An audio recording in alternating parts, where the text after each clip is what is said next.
Bom dia a todos! Meu nome é Leonardo Zoccarato Ferreira e você está na Escola de Filosofia. Seja bem-vindo ao meu canal. Já estou aqui com a minha caneca para mais uma aula do nosso curso. Dessa vez, para falarmos sobre os tiranos e os legisladores. Mas na verdade nós vamos falar sobre muitos assuntos nessa aula. Nós vamos tentar contextualizar essas duas figuras. Quem foram os legisladores e os tiranos e a que tipo de sentimento eles atenderam? Antes de começar nossa aula, você já sabe, a escola de filosofia depende de você, Padawan.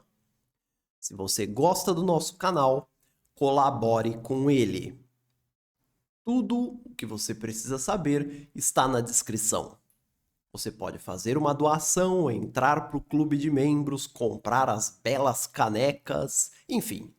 Assista a aula, curta, pegue tua pipoca, relaxe, faça suas anotações e no final do vídeo deixe um like e pense na possibilidade de colaborar com o nosso canal, tá bom? Vamos à aula? Então vamos.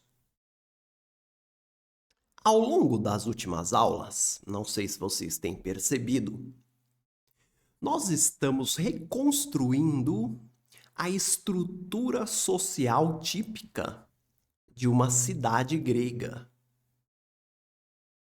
Nós vimos que a polis, ela foi fundada por grandes famílias, pelas famílias detentoras do fogo sagrado. E que o nome genérico para elas é aristocracia. Nós também estudamos que no seio da religião doméstica que fundamentou essa sociedade estava a semente do mal, a desigualdade. A desigualdade entre as famílias dos primogênitos e as famílias dos não primogênitos. Isso sem falar das famílias avulsas, os chamados clientes. Os aristocratas eram os grandes proprietários de terra, porque eram aqueles que, por assim dizer, chegaram primeiro na festa. Como eles foram os primeiros a terem direitos de propriedade, ficaram com mais terras e as melhores. E aquelas outras famílias foram conquistando direitos de propriedade. Ao longo dos anos, foram pegando as terras que não eram tão boas.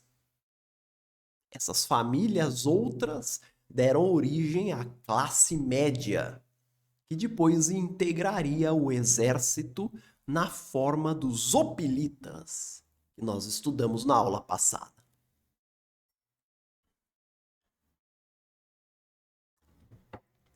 Agora chegou a hora de colocar nesse balaio mais um grupo. Um grupo que aterrorizava a aristocracia.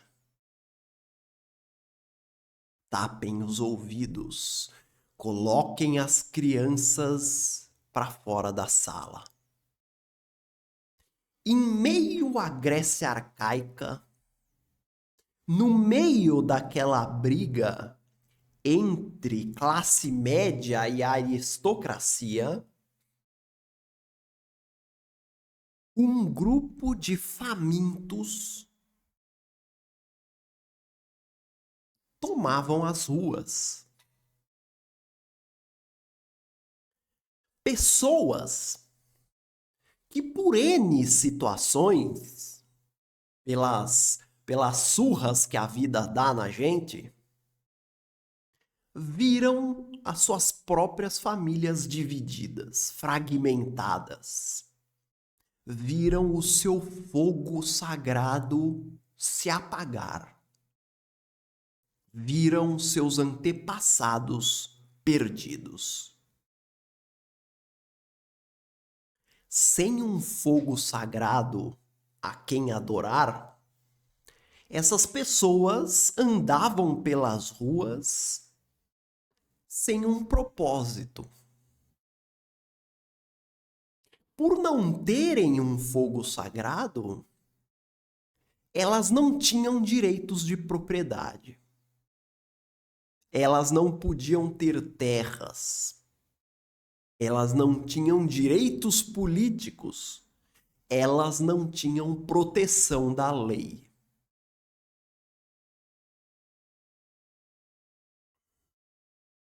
Elas eram o seu Madruga da Grécia Antiga. Viviam fazendo bicos. Viviam em trabalhos eventuais, matando um leão por dia, vendendo o almoço para pagar a janta. Um dia eles convenciam alguém a fazer um trabalho no campo. Outro dia davam uma mão numa oficina. Dali a pouco pediam esmola. Depois arrumavam seus trambiques no comércio. Mulheres, sem o fogo do marido a quem adorar, se prostituíam nas ruas. Na marinha ateniense, eles arrumaram um emprego. Eles eram os remadores dos poderosos triremes. De quem eu estou falando? Dos pobres, da ralé, dos miseráveis, dos desafortunados. Sem religião, essa gente, essa gentalha, era marginalizada pelas classes altas e até pela classe média. Em Roma, eles eram chamados de plebeus. E em Atenas, eram os tetas, ou tetes, dependendo da tradução que você pegue.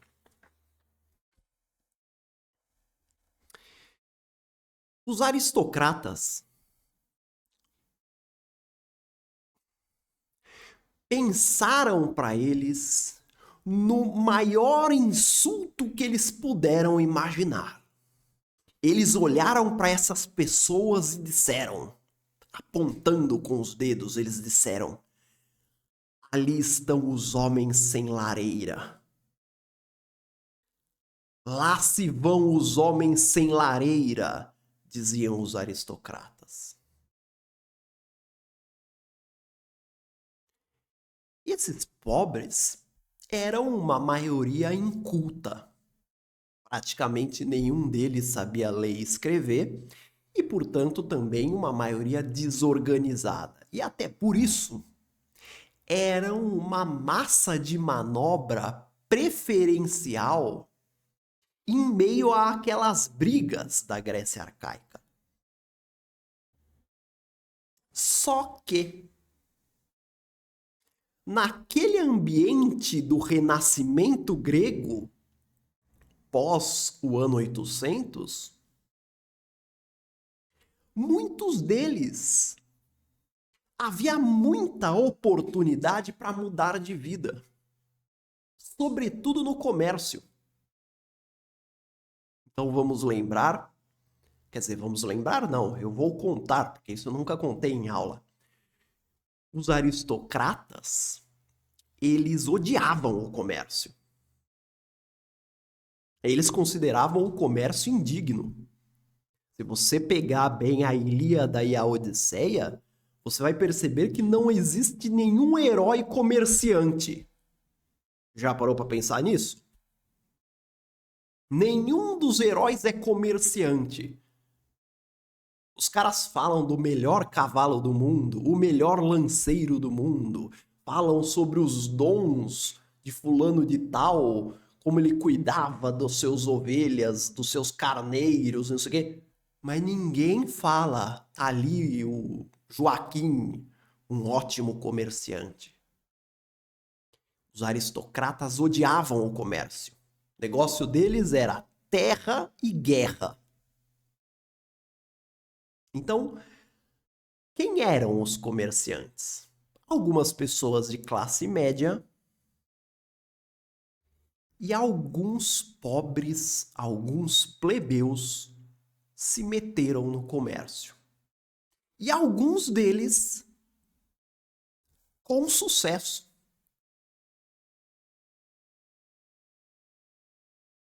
Muitos pobres deixaram a miséria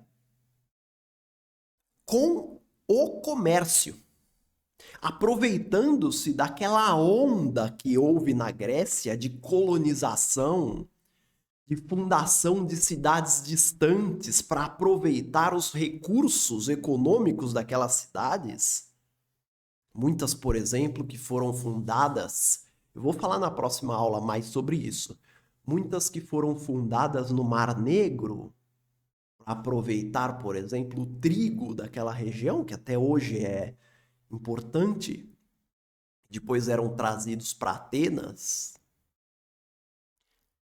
Muitos pobres saíram da pobreza fazendo comércio. E quando eles saíram da miséria e entraram na classe média, o que você acha que eles fizeram? Eles compraram as suas próprias armaduras e agora eles queriam também ser os hoplitas. E eles foram os hoplitas também. Isso acontece com muita frequência. Os pobres ascendem da pobreza e querem tudo aquilo que a classe média e a classe alta também têm. Então, como eles viam o hoplita como um símbolo de certa prosperidade, eles também compraram suas armaduras, eles também entraram nas falanges e eles também entraram na mesma dinâmica dos hoplitas, que é aquela que se resume da seguinte forma: se eu sou bom o suficiente para morrer pela minha cidade, por que eu não sou bom o suficiente para participar da cidade? Assim, na Grécia arcaica, esses novos endinheirados, né, não estou falando de todos os pobres, estou falando os pobres que saíram da pobreza. Eles integraram as fileiras da classe média. E agora, essa classe média encorpada fazia oposição aos privilégios da aristocracia. Assim como a classe média mais tradicional, esses novos ricos também apostavam as suas fichas na autoridade da cidade. Na cidade como a entidade que vai impor a lei a todos. Então aqui estamos. Grécia arcaica. Ano 800 ao ano 500. É impossível entender a Grécia arcaica sem se dar conta de que haviam dois mundos se chocando.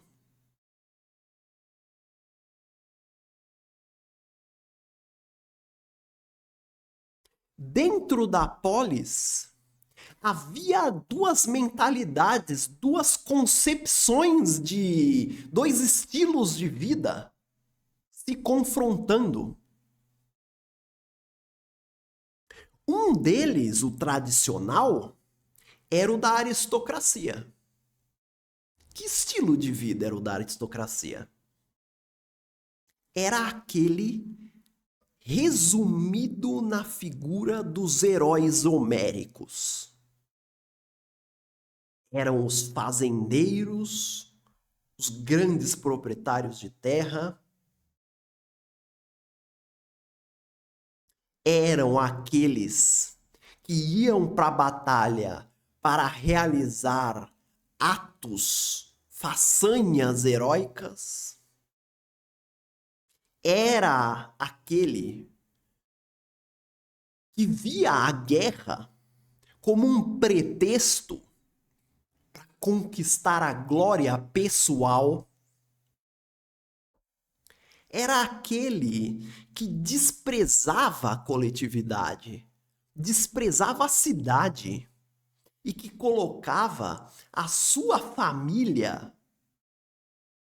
e a sua tribo acima dos interesses da cidade.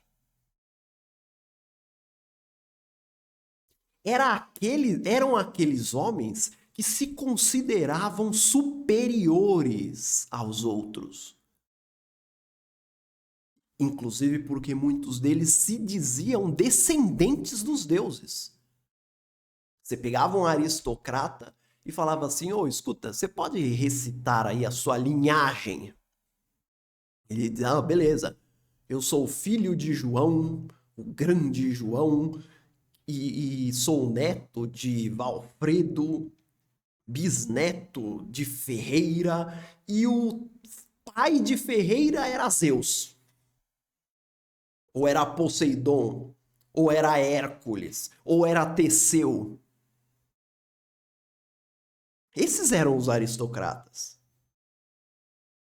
Os aristocratas eram aqueles das roupas coloridas, o Teletubbies. Eram os que cultivavam o luxo e a ostentação. Eram aqueles que se divertiam em festas privadas, bebendo vinho caro nos seus cálices de bronze, atendidos por prostitutos e prostitutas, os chamados simpósios. Eles se deitavam nessas camas e ficavam ouvindo poesia e se amando, inclusive amor homossexual. Sócrates tira um sarro desses caras. Ele pega um cara como Hípias e ele diz assim: lá vem o Hípias com suas roupas bonitas, com sua túnica púrpura. Tirando sarro, né? Sendo irônico, né? Zombando dele mesmo. Guardate Socrate. Ti saluto, Socrate. Oh, guarda il bellissimo Ippia. Era un pezzo che non avevamo il piacere di vederti in città. Dove vai così ben equipaggiato? Vado al ginnasio a pronunciare un discorso sulla genealogia degli eroi. Ti piacerebbe sentirlo? Ho da fare e non posso sfortunatamente accompagnarti. È un discorso che ho già fatto e che tutti mi hanno detto che è molto bello. Mi farebbe piacere avere anche la tua opinione. Hai detto molto bello. Sai dunque cos'è la bellezza? Ah, ma certamente. E saresti capace di spiegarmelo? Facilissimo. Una bella vergine. Socrate, ecco che cos'è bello. Una buona risposta. Ma dimmi, Ippia, si può dire che una bella giumenta è bella? Sì, al mio paese ci sono giumente di gran bellezza. E una bella pentola, Ippia, si può dire che è una bella cosa? Non capisco, mio caro Socrate, che tu ti possa servire di un oggetto così prosaico per parlare di cose così elevate. Ah, che vuoi farci? Sono soltanto un buzzurro. In ogni modo devi ammettere anche tu che una bella pentola è bella. Sì, può darsi. Però La più bella delle pentole a confronto di una bella vergine è brutta. Come la più bella delle vergini sarà brutta se si confronta ad un dio, non è questo che dici? Esattamente. Eppure mi hai detto prima una bella vergine, ecco che cosa è bello. E adesso mi dici che se si confronta ad un dio è brutta, ma non può essere bella e brutta allo stesso tempo. Vedi, non mi dici ancora che cos'è la bellezza. Te lo spiegherò un altro giorno, quando vorrai. Ti saluto.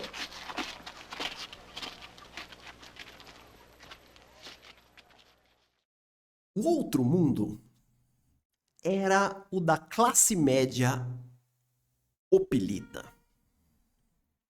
Aquela que foi forjada na batalha, na falange. Aquela que tinha aprendido que o bem comum é superior aos interesses individuais. Aquela que enxergava a polis como a materialização desse bem comum. E queria que a autoridade da polis se impusesse à das famílias aristocráticas e das tribos.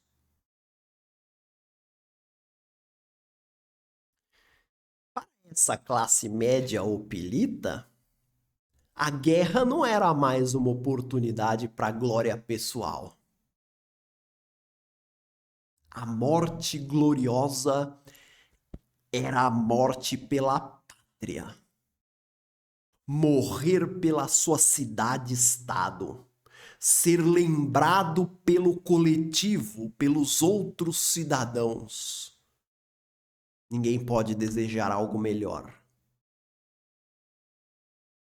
Ela queria uma justiça comum. Ela queria uma lei escrita e válida para todos. Ela queria o fim da autoridade das velhas tradições. Né? Aquela coisa de você estar num tribunal e o aristocrata virar para você e falar: não, eu tenho o direito de ter esse bem porque eu sou filho de Apolo. Eu sou um descendente de Apolo. E o cara da classe média falando: mas eu adoro Apolo também. Eu gosto muito de Apolo. Mas o que você tem a ver com isso?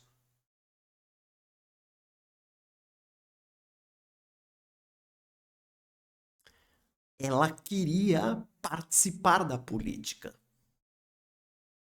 Ela valorizava a vida da polis, que era uma vida pública, que era a vida da cidadania. As festas da classe média eram festas públicas. Não era o simpósio, não era aquela coisa luxuosa, exclusiva, privada dos simpósios. Eram festas cíveis, eram festas coletivas, que, portanto, eram realizadas na ágora, no mercado, na praça da cidade. E nessas festas eram honrados os deuses da cidade. Contra a ostentação aristocrática, ela pregava a moderação. Contra o luxo, o comedimento. Essa classe média pregava aquele estilo de vida disciplinado, recatado, que ela tinha aprendido no exército. Em uma palavra, aquela que foi dita por Platão ser uma das 4 virtudes cardeais. A temperança. Ou, como diria Aristóteles, o meio termo. Quem venceu? Bom, é claro que cada cidade tem a sua história, mas, de modo geral, a moral aristocrata foi totalmente derrotada. De repente, pegou mal nas cidades pensar como um aristocrata. Tem até um símbolo disso para a gente pensar um pouquinho, porque o cavalo, olha que interessante, o cavalo, ele sempre foi o símbolo da aristocracia. O aristocrata é o cara que anda a cavalo. Eu te pergunto, o que pode o cavalo contra um muro opilita? Contra a formação opilita? Contra aquelas lanças de 2,5 metros? Resposta: porcaria nenhuma. O cavalo, no contexto da batalha opilita, se tornou obsoleto. Da mesma maneira, no campo social e no campo moral, a sociedade grega ficou cada vez mais coletivista e cada vez mais igualitária com o passar da Grécia arcaica. Existe até um caso famoso, vou contar aqui para vocês, evidentemente. Esses casos que é divertido, né? Essas curiosidades. Tem um caso famosíssimo, que é de um tal de Milcíades, que era um general de Atenas. No ano 490, começou a guerra, as chamadas guerras médicas, as guerras contra os persas. Então os persas invadiram a Ática. De repente, a polis estava em risco. Atenas estava em risco. Então saíram lá os opilitas todos para lutar por eles e pelos seus deuses. Os atenienses estavam numa desvantagem de 3-1 contra os persas. A despeito disso, os caras lutaram com tanta garra que eles conseguiram expulsar os caras da Ática e venceram a guerra. Venceram a guerra, não. Venceram a batalha. Essa batalha ficou conhecida como Batalha de Maratona. Qualquer dia eu conto por que é maratona. É engraçado também. Mas isso daí eu vou deixar para depois. Não ficar muito longa a história. Venceram a Batalha de Maratona. Foi aquela festa, não sei o quê. A gente mostrou pros caras aí quem é que manda. Mas... um dos generais foi esse Milcíades. O que ele fez? Ele pegou o elmo dele e escreveu no elmo assim: para Zeus de Milcíades. E mandou isso para Olímpia, para o templo de Zeus, como uma homenagem sua para Zeus. Note bem. Se ele tivesse feito isso no ano 800, ninguém teria reclamado de nada. Só que a gente já estava no ano 500. Ele não mencionou a polis dele, ele não mencionou os soldados, ele não mencionou a comunidade, ele não mencionou nada, só o nome dele. Os cidadãos de Atenas interpretaram esse ato dele como uma promoção pessoal indevida por um mérito que era, na verdade, coletivo, porque ele não ganhou a guerra sozinho.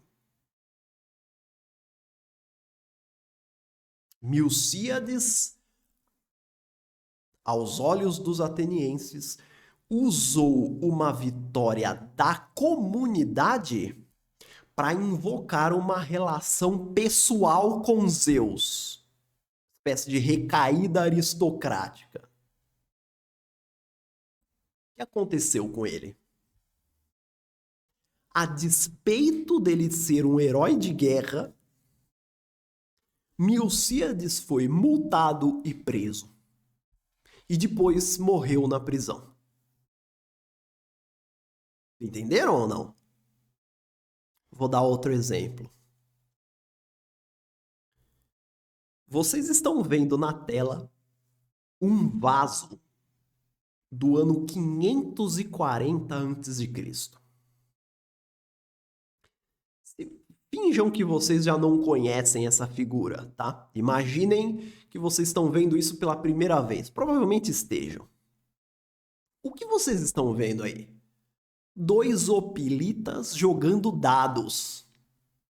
2 hoplitas comuns, 2 hoplitas medianos, 2 caras aí que você podia imaginar no mercado fazendo compra, tomando uma cervejinha. 2 caras comuns, assim, andando na rua. Você vê pessoas genéricas, pessoas assim indistinguíveis.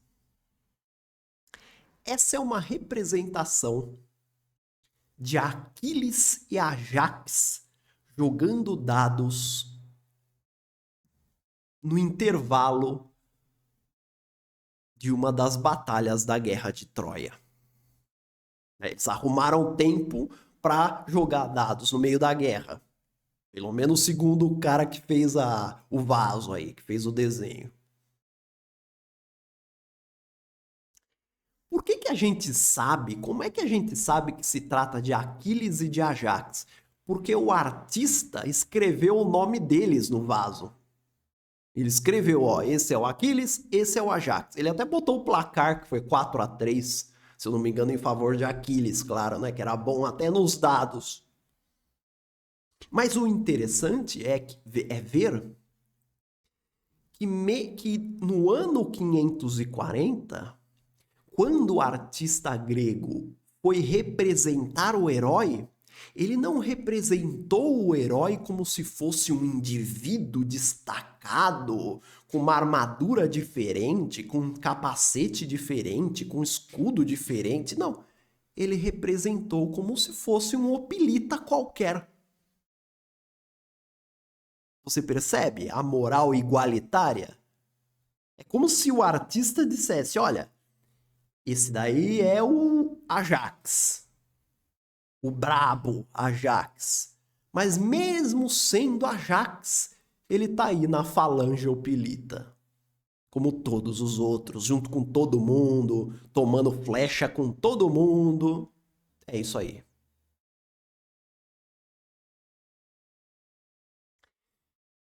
O empoderamento da classe média durante o arcaico coincide com o fortalecimento da polis, enquanto o ideal coletivo daquelas pessoas. Então, conforme a classe média ganhava poder, ela atribuía mais e mais legitimidade à polis, para que a polis fosse a instância máxima de decisão. Então, ao longo do arcaico, a polis se meteu mais e mais, se impôs mais e mais às famílias e às tribos. Essa disputa, essa briga entre aristocratas e classe média, ela também virou um cabo de guerra entre 2 instituições muito famosas na Grécia.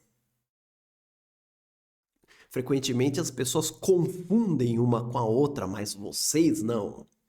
Porque vocês são alunos especiais, espetaculares, e vocês têm a mim para tirar essa dúvida. De um lado, o local onde os aristocratas se reuniam para tomar decisões. local fechado, local restrito, pouca gente, apenas chefes das principais famílias e tribos. Local que em Atenas se chamou Areópago, que genericamente a gente chama de conselhos. São os conselhos, ou em Roma, o Senado.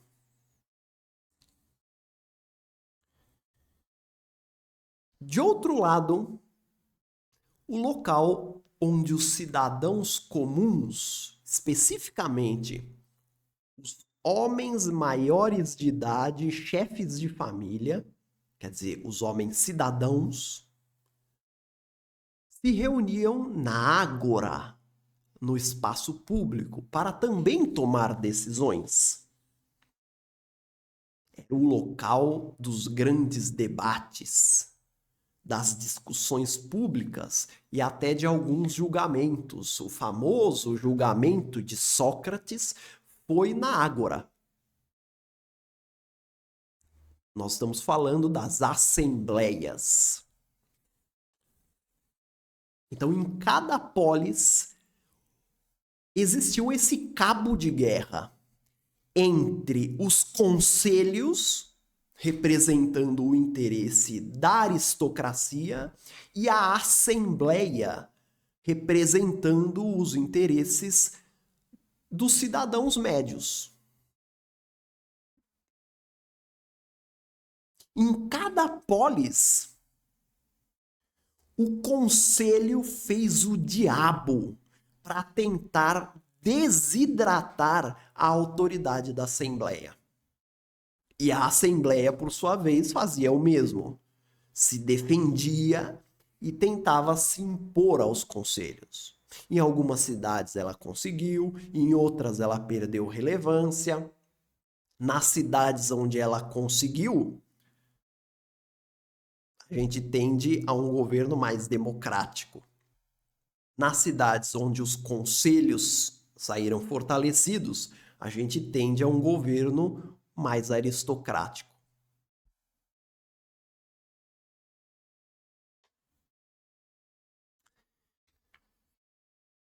Como eu disse, cada cidade tem a sua história.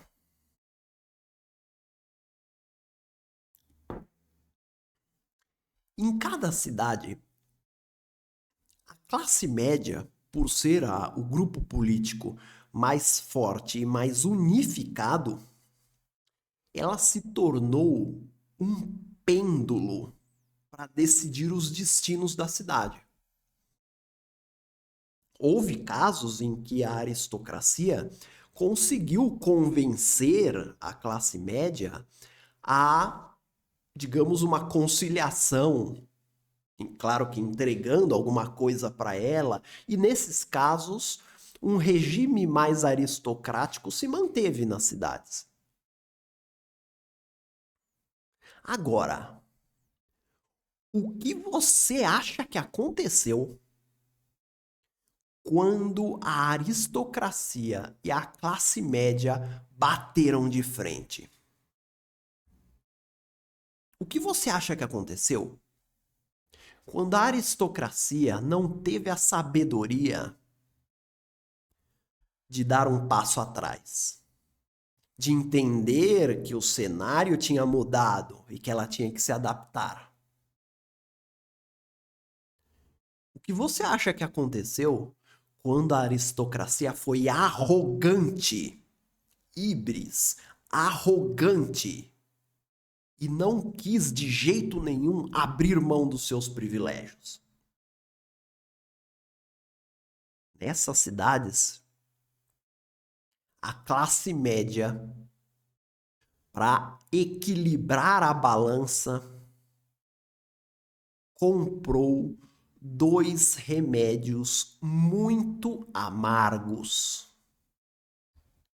Foram eles: os legisladores e os tiranos.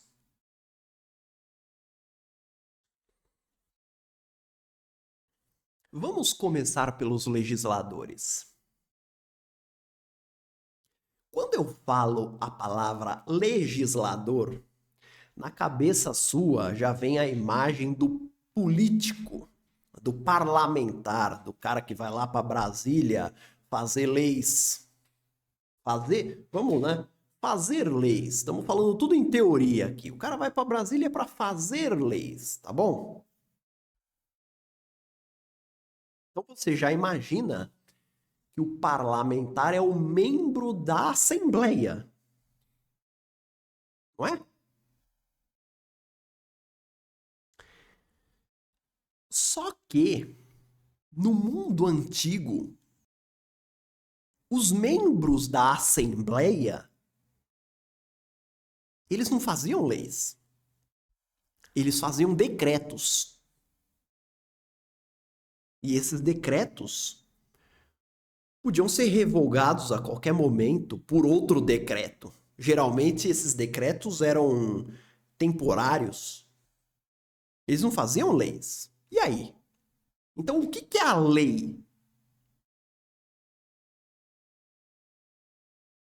Antigamente, a lei era um texto mais abrangente, permanente, que visava uma reorganização total da sociedade. A lei era um projeto de sociedade. Tanto assim que normalmente ela era feita por um grande sábio.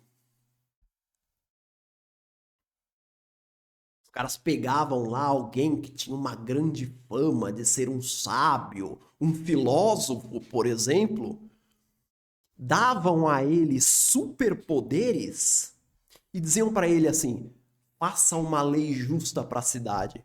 Era assim. E ele fazia.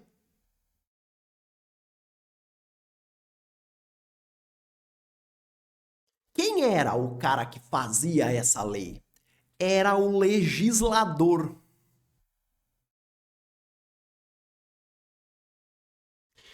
Essa lei, ela frequentemente tinha um caráter sagrado. Querem um exemplo? As leis de Licurgo. Licurgo foi o legislador de Esparta. Veja a diferença. Licurgo não foi um cara que foi lá e um deputado que fez uma lei. Não. Licurgo fez a lei. Ele fez a legislação espartana. Ele decidiu como a sociedade espartana deveria funcionar, como seriam as instituições espartanas. E ele fez isso, não foi da cabeça dele. Ele fez isso porque ele foi dar uma volta lá em Delfos e o oráculo de Delfos sussurrou as leis de Apolo. Então ele veio com as leis de Apolo. Essas leis, por esse caráter sagrado, elas só podiam ser mudadas nomeando-se um novo legislador. Então elas eram feitas para valerem para sempre. Então, isso é o que é interessante. A gente tem a ideia do legislador, do político, que vai lá para Brasília fazer leis, só que o legislador grego, ele era um constitucionalista. Ele era um cara que, na verdade, iria fazer uma constituição. E, aliás, ele era mais do que um constitucionalista, porque ele iria fazer a lei da cidade, né, a Constituição, e ele também recebia poderes irrestritos para aplicar essa lei. Ou para colocar em vigência, melhor dizendo, para colocar em vigência essa lei. Quando as cidades estavam diante de uma grave crise social, ao invés delas nomearem uma Assembleia Constituinte, como foi feita no Brasil na década de 80, ao invés disso, ela escolhia um cidadão ilustre e pedia a ele que fizesse novas leis.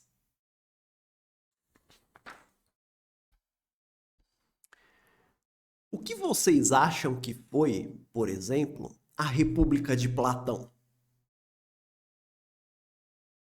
Foi um desses projetos. A República de Platão foi o projeto de uma legislação, de uma lei ideal. Aliás, tem um fato que é bem divertido, de novo, né? Divertido pra gente que tá aqui no ar-condicionado. Para Platão não foi nada divertido, porque ele escreveu a República e depois chamaram ele para aplicar a República numa cidade italiana chamada Siracusa. Ele foi chamado para a cidade lá. Só que quando ele chegou lá, por motivos óbvios, ele arrumou problema com as autoridades locais. Sabe o que aconteceu com ele?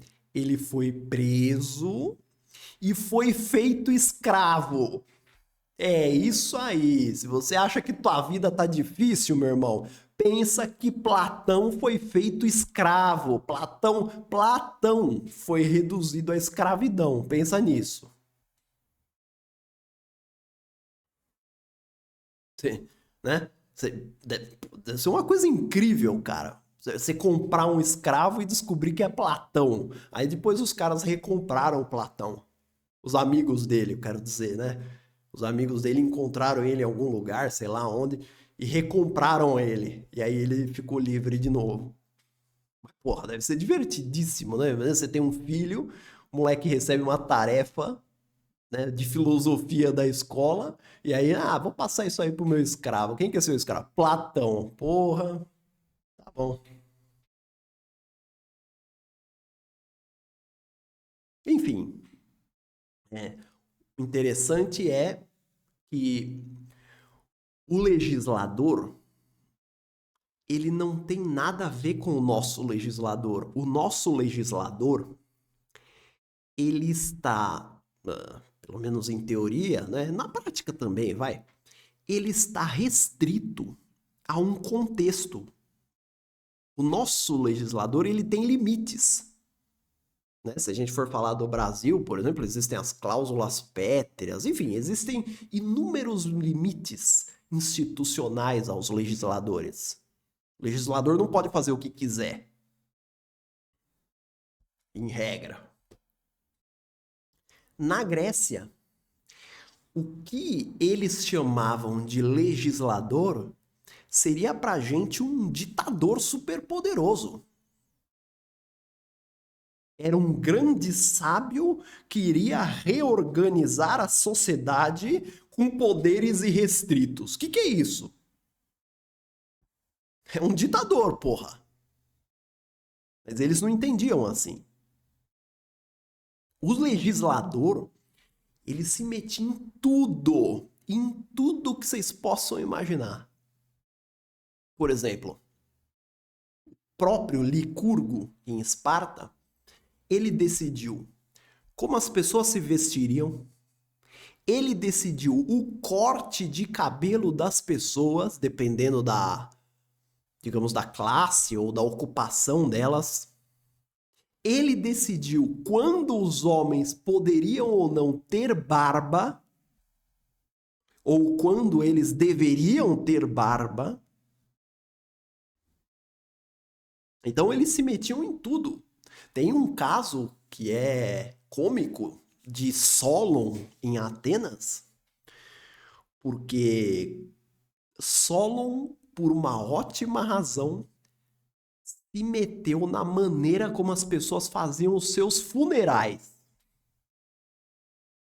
Essa história é linda. Vem comigo, ó. Tava lá em Atenas, aí botaram Solon no poder. Deram poderes irrestritos a Solon. Ele não foi empoderado só para isso. Ele fez um monte de coisas, a gente vai falar daqui a pouco. Aí ele tá lá no poder. Na época em Atenas, nos funerais, existia uma prática que era esdrúxula, porque as famílias aristocratas, elas encaravam os funerais como mais uma oportunidade de prestígio das suas próprias famílias. Então elas aproveitavam os funerais como uma chance de ostentar. Uma das coisas que elas faziam, por mais bizarro que pareça, bem-vindo à Grécia, era contratar lamentadores profissionais. Ela contratava pessoas para ir chorar no velório. Então você chegava no velório, tava aquela multidão de gente, ai, não sei o quê, o João, ele era tão bom, ajudava todo mundo, um monte de gente se lamentando. E aí você via aquela galera toda, você falava, porra, esse cara aí devia ser mesmo. Mal você sabia que 2/3 daquela gente tinha sido contratada para ficar se lamentando pelo morto, só para aumentar o prestígio dele. Isso sem falar que, assim, depois pegavam o cara, faziam uma carreata na cidade, dava aquele chabu, travava o trânsito, aquela coisa de louco, né? Solon, né, incorporando a mentalidade classe média da moderação, tal, viu isso aí e falou, meu, isso aí é um absurdo, pode parar com isso. E proibiu essa prática.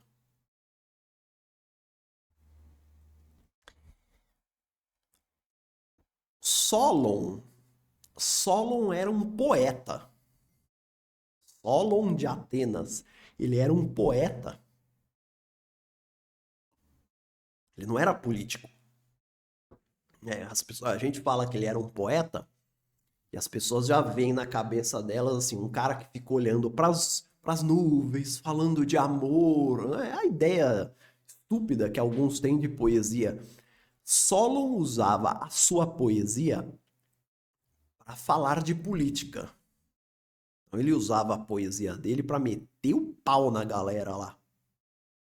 Eu vou até ler uma para vocês. Ele dizia assim: muitas vezes a justiça, embora com pés tortos, alcança rapidamente aqueles que a violam. Ele falava desse jeito assim. Ele foi escolhido legislador em 594 antes de Cristo, porque Atenas estava uma zorra. Atenas estava um inferno.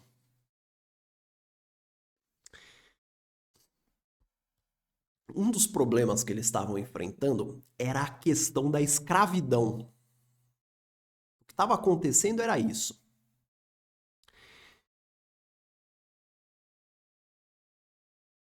Tinha tido lá uma crise econômica ou uma crise agrícola, sei lá eu. Mas o fato é que muitos cidadãos proprietários de pequenas terras, né, os hoplitas, não estavam conseguindo sustentar as suas famílias. Eles eram obrigados a tomar dinheiro emprestado com os grandes proprietários. E o que eles davam em garantia? Eles mesmos.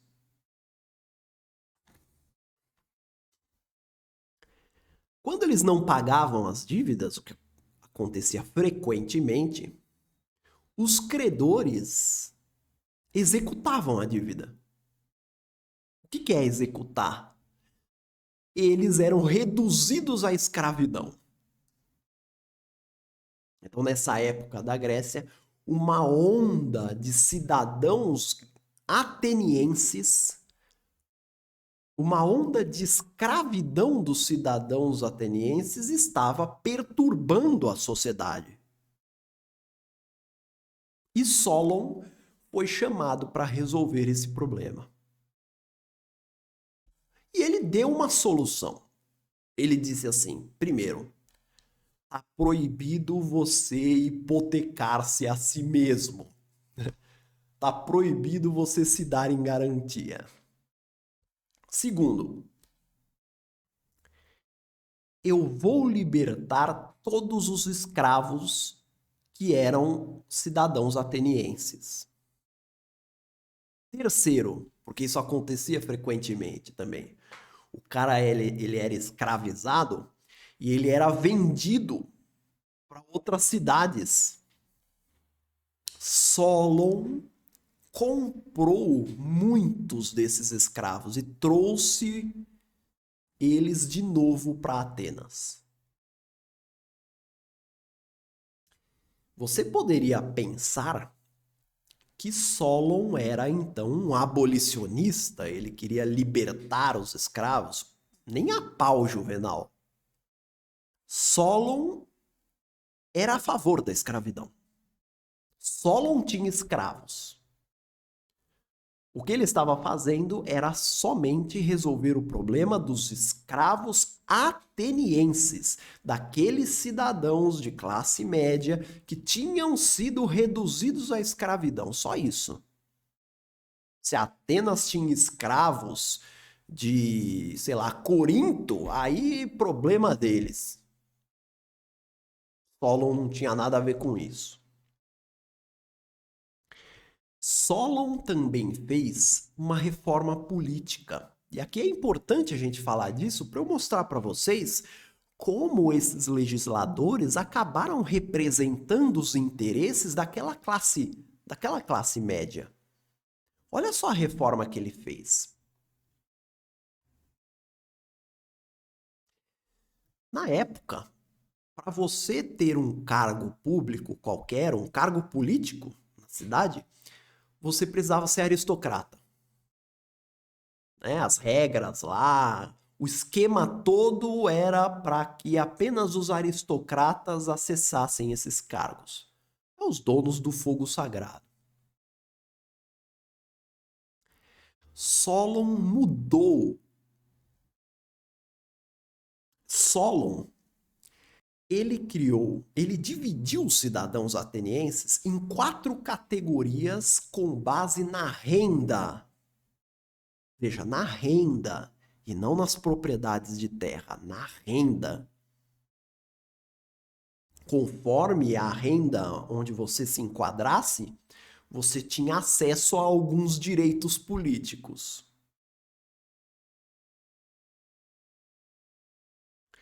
Quando ele fez isso, ele deslocou o centro de poder. Ele deu àqueles cidadãos de classe média e àqueles plebeus que tinham ganhado dinheiro direitos de acessar os cargos. Você entendeu? Isso só para mostrar como Solon representou os interesses dessa classe média de alguma maneira.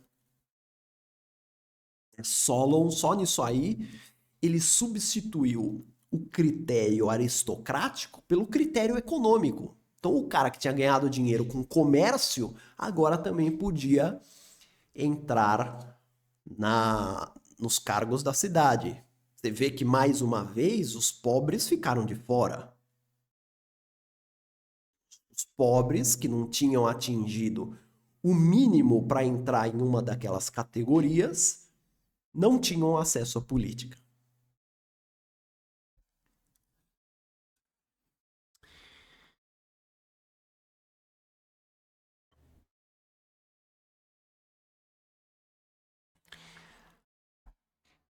Você então vai dizer para mim, professor, Então Solon foi um ótimo governante, não é?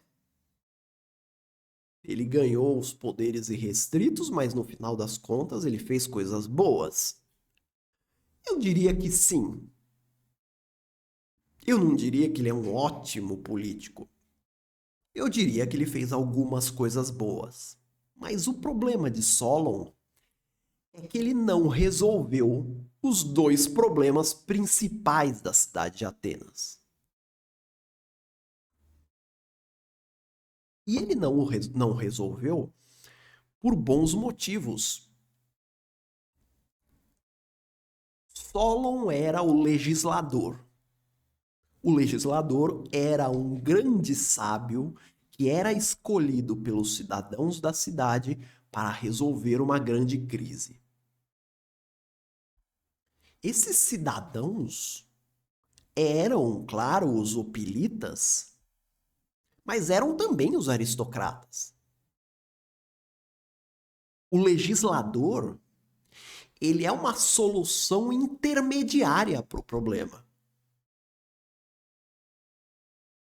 É como se os aristocratas e os hoplitas olhassem uns para os outros e dissessem: olha, nós podemos resolver isso aqui na porrada. Na porrada vai todo mundo sair mal. Vocês aí, aristocratas, vão sair pior, mas a gente também vai perder. Então vamos fazer o seguinte: vamos pegar aí um legislador que seja consenso de todos e vamos colocar ele no poder, vamos dar a ele o poder de fazer a lei. É isso. Então, naturalmente, o legislador, embora ele tenha feito medidas positivas para uma parte da população, ele não tocou nas feridas principais. Primeiro, a miséria. Vocês viram aqui, Solon não fez nada pelos miseráveis, pelos plebeus. Pelos plebeus, ele fez pelos plebeus que ganharam dinheiro, mas pelos outros, não. Nada de substantivo eu tô falando. Pode ser que ele tenha feito algum detalhe que me escapou, alguma coisa ali de assistência, essas coisas que todo mundo faz para não resolver os problemas, sabe? Tipo assistência, esmola. Mas ele não fez realmente, não tomou providências realmente para lidar com a miséria. A segunda coisa que ele não fez foi resolver a questão da terra. Porque fundamentalmente haviam pessoas com muitas terras e outras com poucas terras. E muita gente sem terra. Então, para resolver mesmo, Solon teria que ter feito uma reforma agrária. Ele não fez. E não fez porque não podia fazer. Porque se ele dissesse, quero fazer uma reforma agrária, os aristocratas iriam olhar, tá bom, então você não vai ser o legislador. Consequência disso é que as reformas de Solon aliviaram um pouco as coisas, mas 30 anos depois, Atenas já estava fervendo de novo. E aí os atenienses consumiram um comprimido ainda mais amargo. Chamaram os tiranos. Só para esclarecer, eu falei aqui dos atenienses porque Solon era de Atenas, tal, mas os tiranos, eles foram um fenômeno da Grécia inteira. Entre os anos 650 a.C. até 500 a.C., a Grécia viu uma onda de tiranos nas cidades. Todos uma resposta da classe média contra os privilégios da aristocracia. Os tiranos foram simplesmente os reis sem a legitimidade do culto. Eles foram os reis sem o fogo sagrado. Eles foram a autoridade que não se amparava na religião, se amparava na força ou na astúcia, como nós vamos ver com alguns. Isso não impediu os tiranos de usar a religião para legitimar o seu poder. Então aqui é o inverso. Os reis se tornaram reis como consequência da religião. Então a religião é o fundamento do reinado. No caso dos tiranos, eles usavam a religião como uma carapaça para proteger o seu poder. O tirano era, antes de mais nada, um oportunista. Ele era um membro da aristocracia. Um cara que tomava o poder pela força ou pela malandragem. E o fazia a pretexto de defender a classe média. E de defender até os pobres, inclusive. Mas por quê? Por que um aristocrata? A aristocracia não era unida na época? Ah, meu amigo, você não sabe de nada, inocente. Se você acha que hoje tem briga na internet por causa de política, você não sabe o que era as brigas entre as famílias aristocráticas nas polis. Era um pega pra capar que você não tem noção. Eles se uniam lá para defender os seus privilégios contra o povo. Mas entre eles era um quebra-pau. Que, aliás, causava muito problema às cidades gregas.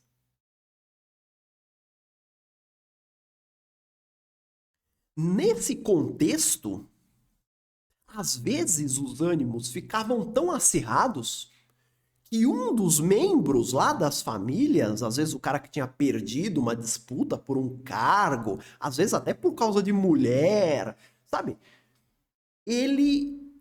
Às vezes ele era assim um grande general, ou ele tinha vencido as Olimpíadas, quer dizer, existia algum clamor popular em torno do nome dele, e ele insuflava o povo contra o resto da aristocracia.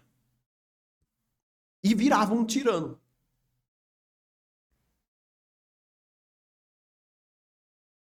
O povo normalmente aplaudia isso, porque o povo já estava de saco cheio das brigas entre as famílias, como eu disse, que causavam muito problema à cidade. Então aí os tiranos, olha que coisa, a história é fantástica, não é?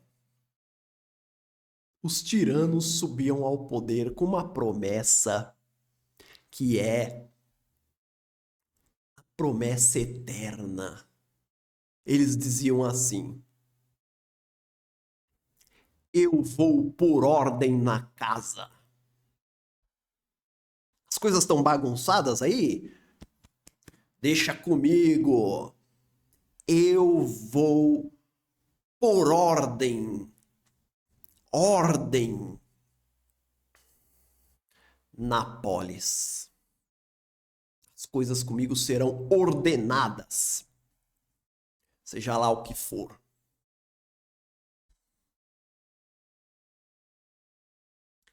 Para chegar ao poder, os tiranos usavam sempre sempre o mesmo expediente, digamos assim. Eles tomavam problemas complexos e ofereciam a eles soluções fáceis, soluções assim básicas que todo mundo conseguisse entender, mas que no fundo não iriam resolver bosta nenhuma. Todos eles faziam o mesmo. E todos eles eram mestres em mexer com as emoções do povo. Essa é uma tática muito comum de ditadores. Mexer com frustrações, mexer com a angústia do povo, mexer com a inveja. A inveja. Tem um vídeo no meu canal de uma aula que eu dei a respeito da obra de Sertilanges. Tem um corte falando sobre a inveja. Não sinta inveja nunca. Os tiranos usaram a inveja do povo, a inveja que o povo tinha da aristocracia, usavam para alimentar o ódio do povo contra ela. Né? Eu vou lembrar para vocês que um dos motivos da ascensão de Hitler na Alemanha foi a frustração dos alemães em relação às penalidades impostas à Alemanha por ocasião da derrota na Primeira Guerra Mundial. A Alemanha perdeu a Primeira Guerra, aí teve o Tratado de Versalhes. Então, as nações vitoriosas, aliados, impuseram sobre a Alemanha pesadas penas. Os alemães associaram essas exigências à crise que se prolongou na Alemanha, a crise econômica, social, e aí apareceu o Hitler, um oportunista, o tirano aqui, para propor soluções usando essa frustração. Na Grécia, na época, cunhou-se até uma palavra que é corrente aqui pra gente, a palavra com a qual se designava o político oportunista que conduzia o povo usando as suas emoções. Eram o demos agogoi, os demagogos. É dessa época aqui. Considerando que os cidadãos eram também os soldados que protegiam a cidade, uma vez que o tirano os convencesse a aderir a ele, não era possível uma oposição. Então ele tomava o poder. Há casos também em que os hoplitas eles estavam muito zangados com as autoridades locais, mas não a ponto de apoiar algum tirano. Eles simplesmente cruzaram os braços.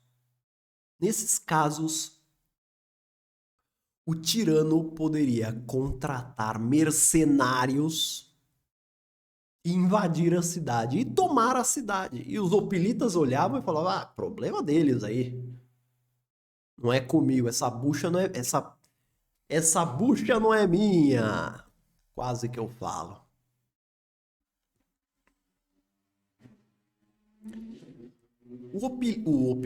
O tirano, ele podia também contar com a ajuda de outro tirano.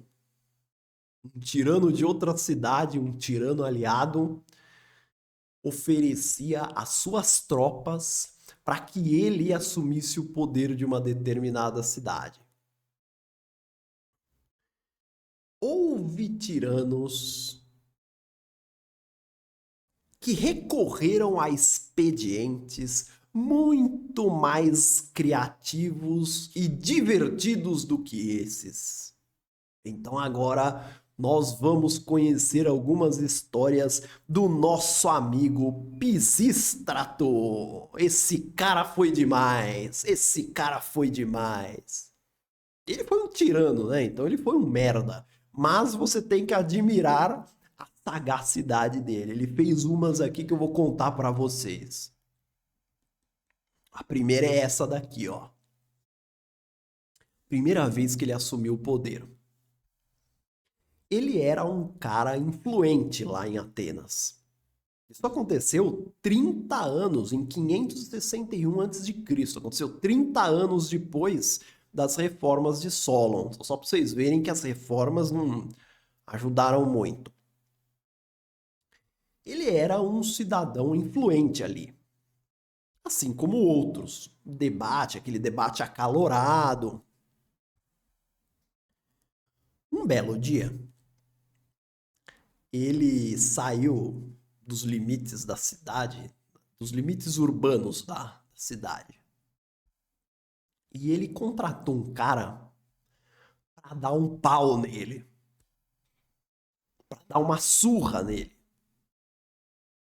Então ele ficou todo quebrado, sangrando, tudo fodido lá. E aí ele voltou. Isso foi justamente, né, na hora da assembleia. Um pouco antes da assembleia começar, ele fez isso aí. Aí ele aparece no meio da assembleia, todo estrupiado. Os caras olham pra ele, meu, Pisístrato do céu, o que aconteceu? Aí ele conta a seguinte história. Eu estava andando nos campos e a oposição me deu uma surra, quase me matou. Só não me matou porque, por um milagre, até uma intervenção, talvez aí de Atena, eu escapei. Então eu queria pedir para vocês, humildemente, que vocês me dessem aí alguns soldados para fazer uma escolta minha, porque agora eu tô com medo até de sair de casa. Eles deram. A assembleia deu. Resultado. Ele usou esses soldados para tomar o poder da cidade. E... Bom. Tempos depois ele foi tirado do poder de novo, não lembro por quê. Mas ele voltou de novo. E voltou melhor ainda. Ele voltou assim, ó. O que eu posso fazer agora para voltar ao poder? Ele saiu andando pelas vilas da Ática. Ele queria encontrar a jovem mais bela da Ática. E ele encontrou lá uma moça alta. Tá? Ele pegou umas roupas finas que ele tinha, botou na moça. Botou uns ornamentos de bronze e tal. Pegou um capacete e um escudo opilita, o melhor que ele tinha, botou nela também. Pegou a mulher, colocou num carro de bois, ficou do lado dela e mandou o cocheiro levar eles dois para Atenas. Parece que foi no meio de uma ocasião pública, o povo tava tudo na rua e tal. Aí entra Pisístrato do lado dessa mulher nas ruas de Atenas. O povo olha tudo assombrado. Meu Deus, o que é isso que está acontecendo e tal? E aí um arauto, que estava também amando de Pisístrato, anuncia. Vocês estão vendo a deusa Atena, que veio comunicar ao povo ateniense que Pisístrato é o seu governante. O que você acha que aconteceu? O povo olhou e falou, é isso aí, Pisístrato, sai fora daí vocês. Pisístrato é o nosso cara. E aí ele voltou a ser o tirano.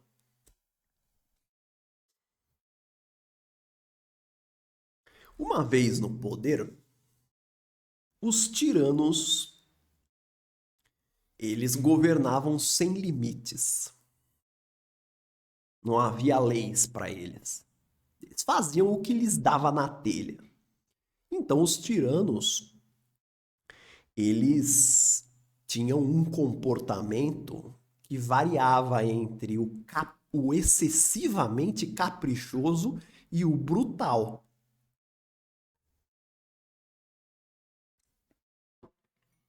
Alguns deles viraram atletas. Iam lá, jogavam nos Jogos Olímpicos. Muitos tiranos participaram dos Jogos Olímpicos. Outros construíam enormes templos e estátuas para os deuses. Não que eles acreditassem nos deuses, não. Talvez até acreditassem da boca para fora. Mas essa era uma oportunidade não só para eles transmitirem uma ideia de piedade, mas também para darem empregos públicos para as pessoas. Porque desde a época da Grécia, os governantes usam as obras públicas como uma espécie de compra do apoio popular.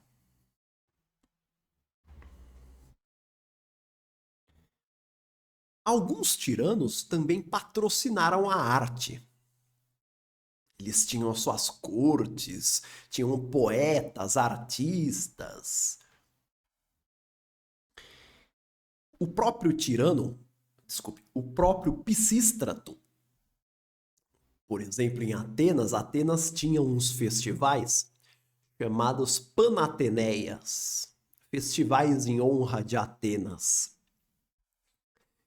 Pisístrato ordenou que a Ilíada e a Odisseia fosse lida integralmente durante o festival.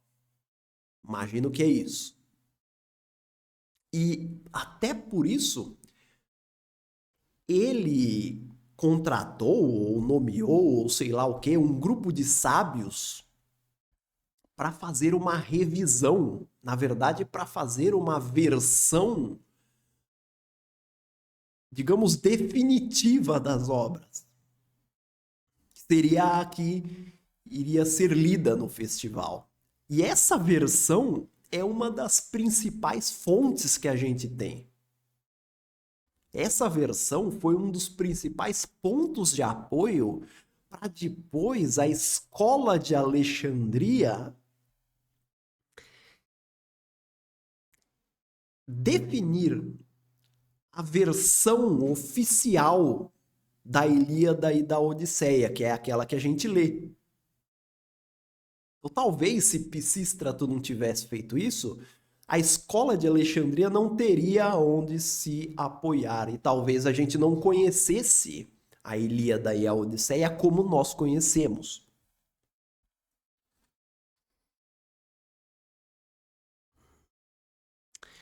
Na cidade de Siracusa, governou um tirano chamado Gelon, ou Gelon, não sei como se pronuncia. Esse cara, após derrotar as cidades vizinhas, ele simplesmente determinava que todos os cidadãos dessas cidades fossem morar em Siracusa. Dane-se a sua casa, dane-se suas terras, agora você vai morar em Siracusa. Era desse nível os tiranos. Em Corinto, teve um cara chamado Periandro. Entre as coisinhas que ele fez, ele matou a própria mulher num acesso de raiva, porque ele achou que ela estava traindo ele. Depois ele foi no oráculo pedir perdão, pedir desculpa. Né? Falou, ai, como que eu faço? O que eu preciso sacrificar aí para acalmar a alma da minha mulher?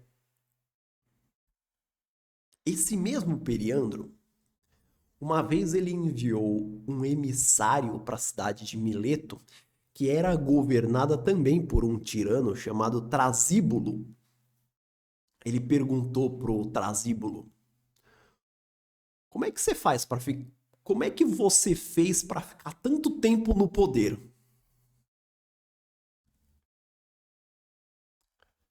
Ao invés de Trasíbulo, desculpem, ao invés de Trasíbulo responder, ele pegou esse emissário e saiu com ele pelos campos com uma foice, cortando tudo quanto é planta que estava um pouco maior. Tudo quanto é planta que passava do peito dele, ele cortava. Depois o emissário contou essa história para Periandro, e Periandro sacou a moral da história. Se você quer governar como um tirano, você tem que podar todo aquele que tem algum talento, todo aquele que queira ser maior do que você, todas aquelas individualidades que queiram desafiar você. Ao seu redor, apenas a incultura e a bajulação.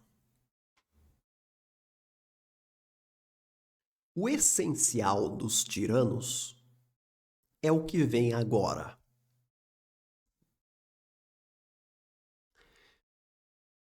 Martin Luther King disse: "O que me preocupa não é o grito dos maus, é o silêncio dos bons." Os tiranos só conquistaram o poder porque a população os apoiou ou ao menos foi conivente. Quando é que a população é conivente com a tirania? Seja a tirania grega, seja qualquer outra. Quando ela não confia no modelo alternativo.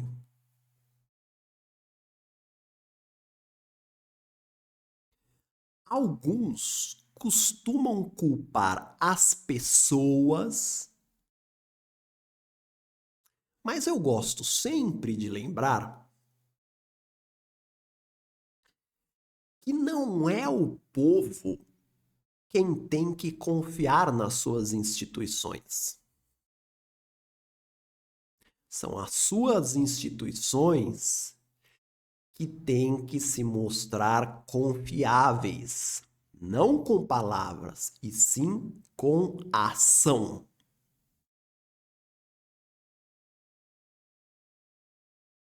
A ascensão da tirania na Grécia foi o resultado da incapacidade da elite grega de encontrar soluções para aquele novo mundo do período arcaico.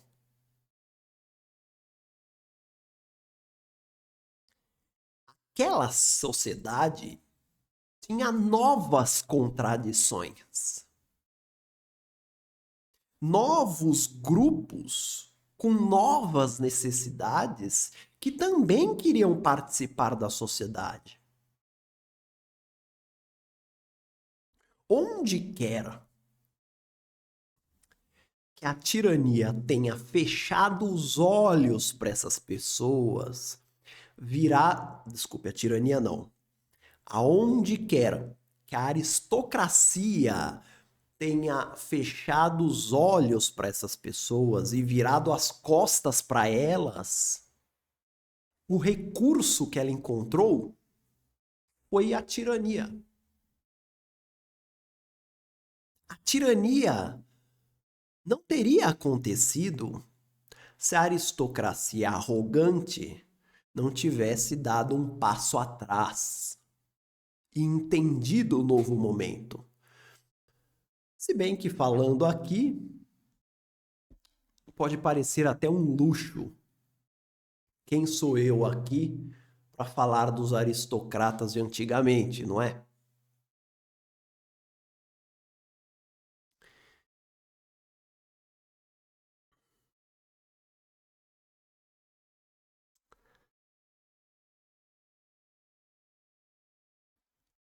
Quando um tirano, seja na Grécia, seja em qualquer outro lugar, alguns anos depois de assumir o poder, porque todos eles demoram um tempo, todos eles, quando assumem o poder, eles precisam de um tempo de maturação, digamos, um tempo onde eles vão consolidar o seu poder.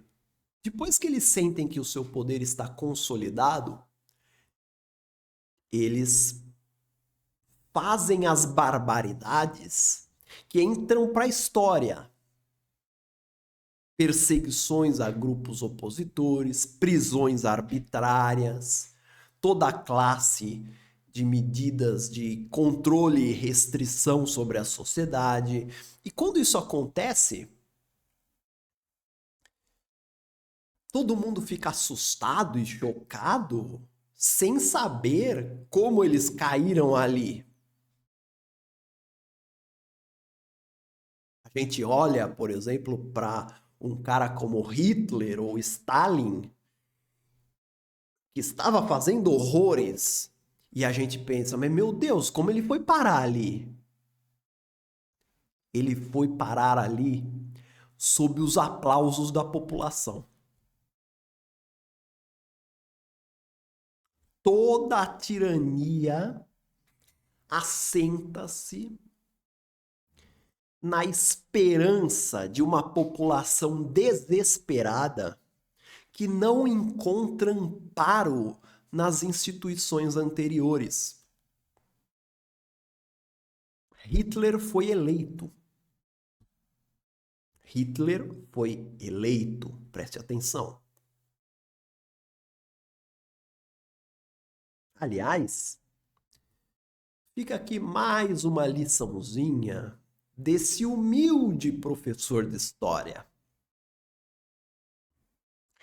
Nunca apoie medidas injustas. Nunca. Medidas injustas são aquele monstro que alguns alimentam na esperança de que ele engula os seus inimigos, tipo Frankenstein. E depois, esse monstro vai engolir você.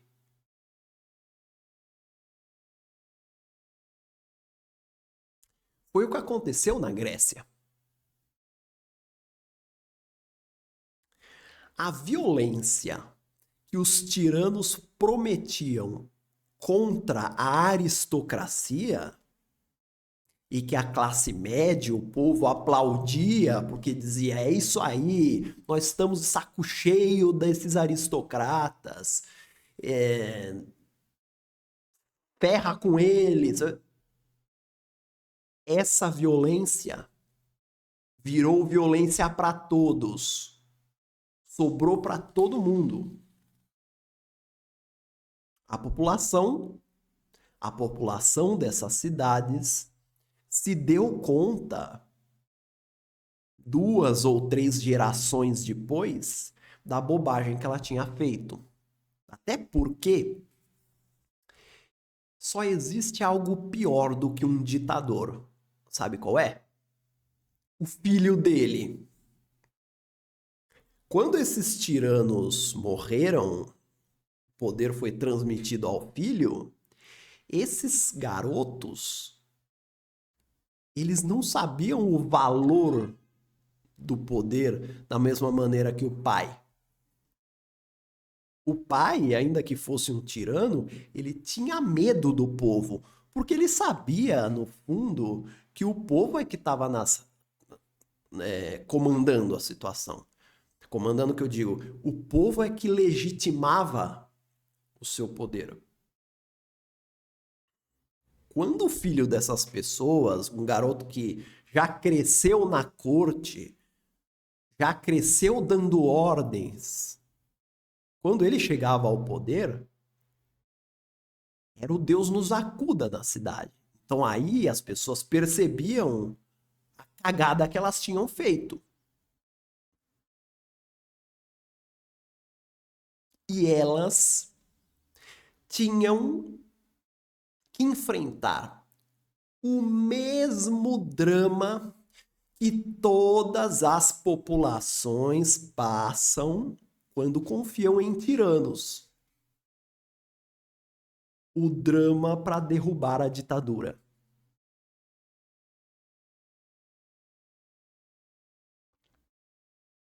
A história é sempre a mesma. Você coloca um ditador no poder porque acha que ele vai, como que é, colocar ordem na casa. Daqui a pouco ele não faz nada do que ele disse que faria. E aí você não consegue mais tirar ele. Aí para tirar ele, você precisa fazer uma revolução, né? Gente morre, gente é presa.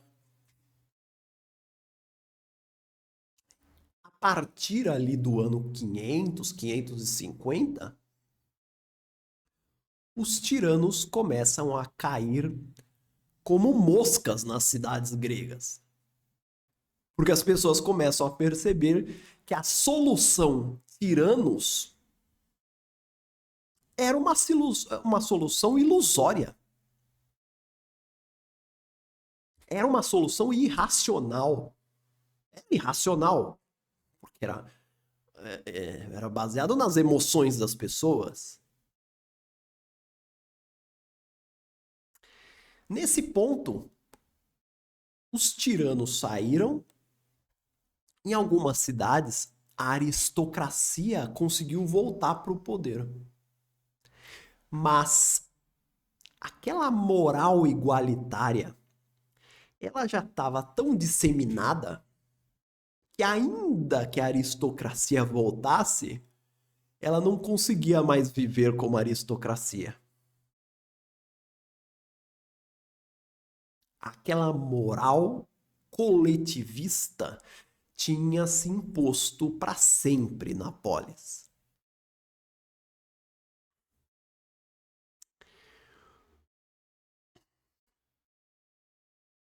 O fato final dessa história, que não é uma história para agora, é uma história para um momento mais avançado do nosso curso, foram as democracias.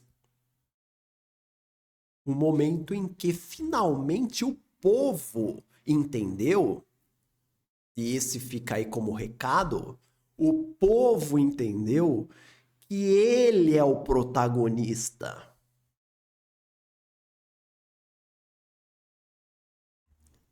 E não adianta ele terceirizar a responsabilidade. Chama aí um tirano para governar. O povo é o protagonista. Se as pessoas querem uma cidade melhor, elas têm que assumir a responsabilidade. E aí nasceram as democracias. Mas isso é assunto para outra aula. E com isso nós terminamos por aqui.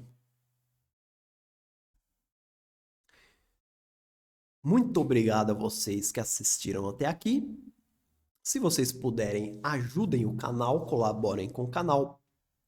E a gente se vê na próxima sexta. Um abraço. Tchau, tchau.